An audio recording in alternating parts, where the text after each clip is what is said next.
ఆ వాహనం గమ్యాన్ని చేరుకుంది. దుండగులు వాళ్లకు చిక్కిన ఏనుగును చూసి చాలా సంతోషించారు.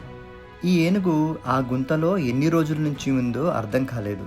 వాళ్ళకి తెలీదు ఆ ఏనుగు ఇంకెవరో కాదు, కృష్ణ, ప్రకృతి సేవకుడు. కృష్ణ కూడా ఏమీ తెలియనట్టు నిశ్శబ్దంగా ఆ గొంతులో పడి ఉన్నాడు. తనకి బలం లేనట్టు నటిస్తున్నాడు.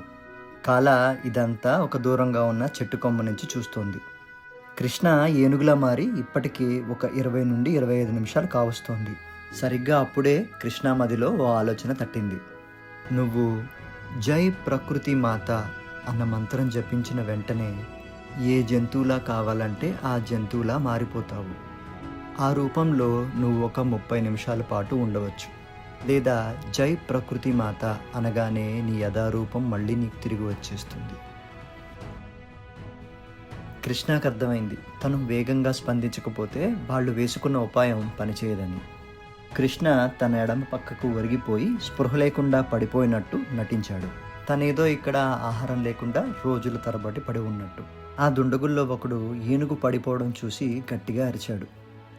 ఇది బ్రతికి ఉండడం మనకి చాలా ముఖ్యం. త్వరగా వెళ్ళి కొంత ఆహారము నీళ్లు తీసుకొచ్చి దీనికి పెడదాం పదా. 2 దుండగులు వాహనం వద్దకు పరిగెట్టారు ఆహారము నీరు తీసుకురావడానికి.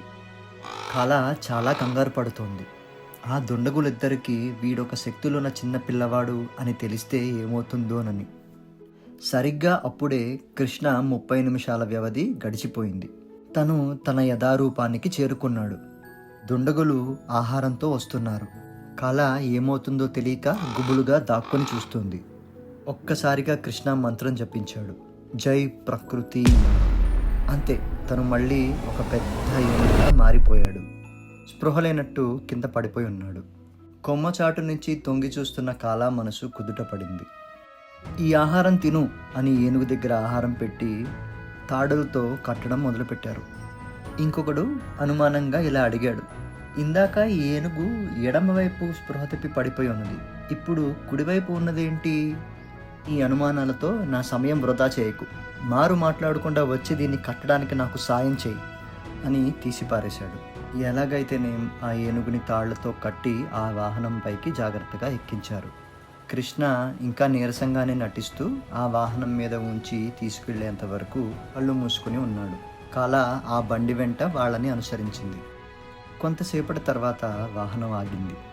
వారిలో ఓ దొండగుడు లోపల నుంచి యజమానిని తీసుకొస్తానంటూ వెళ్ళాడు. ఇంకొకడు అంతా సరిగ్గా ఉందో లేదో పరిశీలిస్తున్నాడు. ఆ ఏనుగు వెనకాలే స్పృహ తప్పి ఉన్నట్టు నటిస్తోంది. ఈసారి కాల జాగ్రత్తగా నిమిషాలు లెక్కెడుతూ ఉంది. మళ్ళీ 30 నిమిషాలు గడిచిపోయింది. కృష్ణ ఏ క్షణానైనా మళ్ళీ చిన్ని బాబులాగా మారిపోయే సమయం. వాడు వాహనమంతా పరిశీలిస్తూ వెనకాలకు వచ్చాడు. సరిగ్గా అదే సమయానికి కృష్ణ సమయం గడిచి యథారూపాన్ని పొందాడు. ఆ దొండగుడికి ఇదేది నమ్మశక్యంగా లేదు. నా ఏనుగెక్కడ?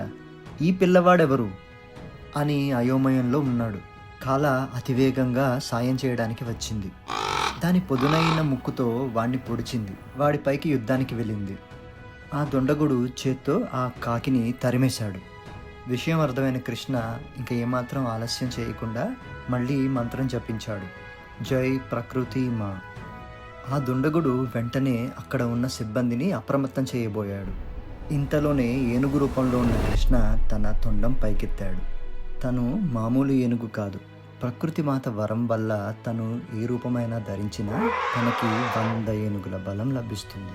కృష్ణ అతివేగంగా తన తొండంతో ఆ దుండగుణ్ణి ఒక క్రికెట్ బంతిలాగా కొట్టాడు. వాడు ఆకాశ మార్గాన్ని పట్టాడు.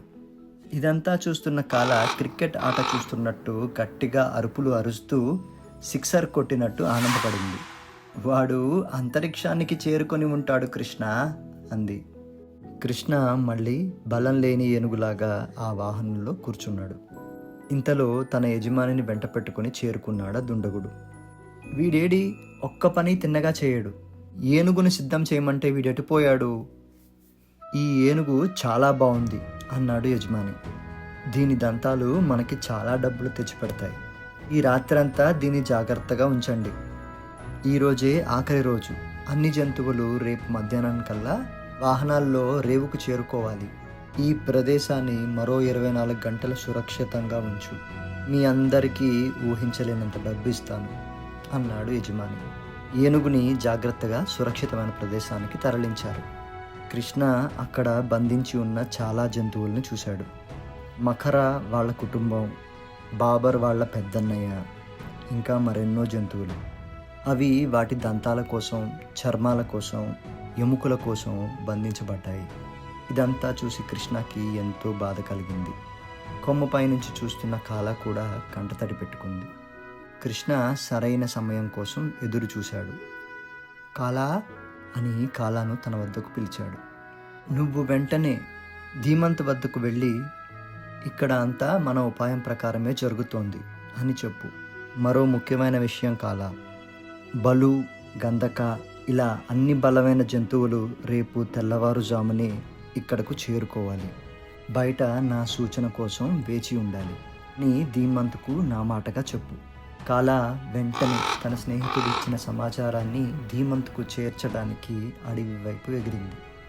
కృష్ణ పైన ఎంతో భారం ఉంది. ఈ జంతువులన్నిటినీ కాపాడాలి. కృష్ణ ఓ ప్రణాళికని సిద్ధం చేస్తున్నాడు.